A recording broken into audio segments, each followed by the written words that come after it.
Wawi Escocio, bumomba sa area. As Cañaleta left open, three-pointer. Pasok yan.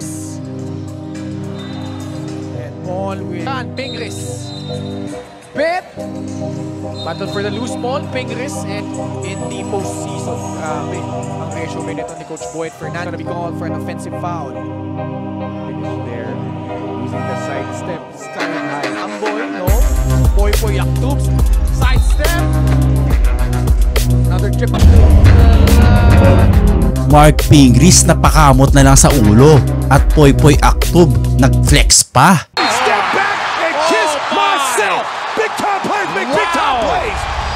Second game ng Binyan Tatakjel sa PSL kontra Cam Norte Warriors sa pangunan ni Pinoy Sakuragi bilang starting center ng Binyan. 8-minute mark ng first quarter, gandang cross-court pass ni Pingris para sa tres ni Lastimosa para sa unang puntos nila sa laro. Tinding depensa naman dito ni Pingris at mala Sakuragi na rebound. Dito ay libreng-libre si KG Cañaleta para sa kanyang swak na tres. Tuwang-tuwa si The Fast JJ Helterbrand. 4-minute mark, gandang pasahan ng Binyan para sa tres naman ni KG Cañaleta. Sa 3-minute mark, pinasok na ang YouTube sensation na si Poy Yaktub. Dumrive agad, hindi lang pumasok ang layup, sayang libre pa naman sa ilalim si Pingris. Pero gustong bumawi ni Poy kaso na offensive foul naman siya sa possession na to. 1-minute mark, steal ni Poy at gandang behind the back at crossover move. Sabay sidestep, daming galaw naman dun ni Poy.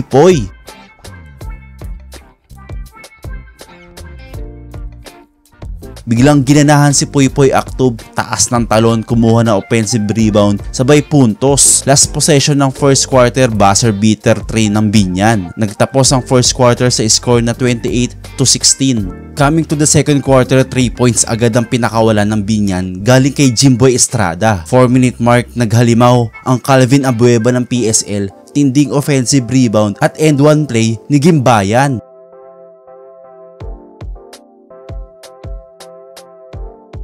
3-minute mark, pinasok na ulit si Pinoy Sakuragi at agad naman naghasil sa depensa sa ilalim. Yun nga lang, naisahan siya nito. Dito sa play na to, grabe ang ball movement ng Binyan. Nakakuha ata ng magaling na coach ang Binyan na si Boyet Fernandez. 1-minute mark, sobrang panghihinayang ni Pingris ang pasa niya sa ilalim kay Gimbayan. Gandang 2-man play naman dito para sa tres ni KG Cañaleta. Last second ng second quarter, mukhang may nakainitan na naman si Pingris dito pero tinapik agad ni Ping bilang good sports. Isang buzzer beater na naman galing kay KG Cañaleta. Nagiinit si KG. Lumobo na nga ang lamang. Nagtapos ang first half sa score na 52-27. Entering to the third quarter, matinding battle of the loose ball ni Mark Pingris. 6-minute mark, hanep na pick and roll play para kay Mark Pingris. Gandang reverse layup.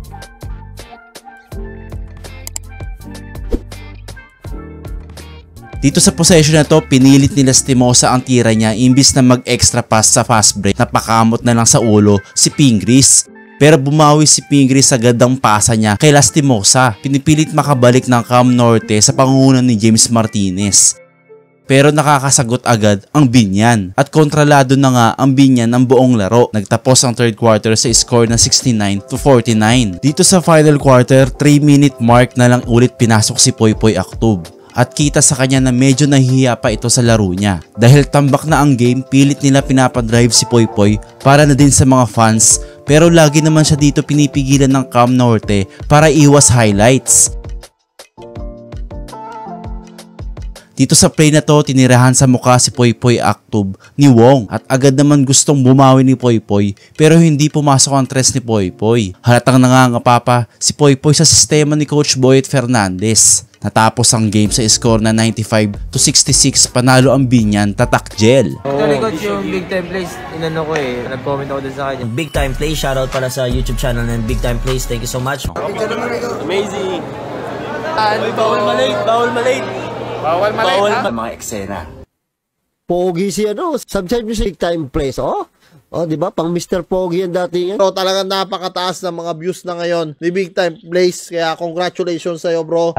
Si Big Time Plays, supportan niya yan. Magaling din mag-video, tsaka kaibigan natin yan. Yo, shoutout nga pala sa Big Time Plays ng Malabon. Sa mga solid ka big time dyan, kung pwede sana i-follow nyo din ako sa Facebook page natin at tulungan nyo ako mapaabot ng 1,000 followers. Pagka naman, maraming salamat po. For more basketball news and updates, just click the notification bell. At kung bago ka pa lamang sa channel na to, please subscribe and support my channel guys. See you on the next video.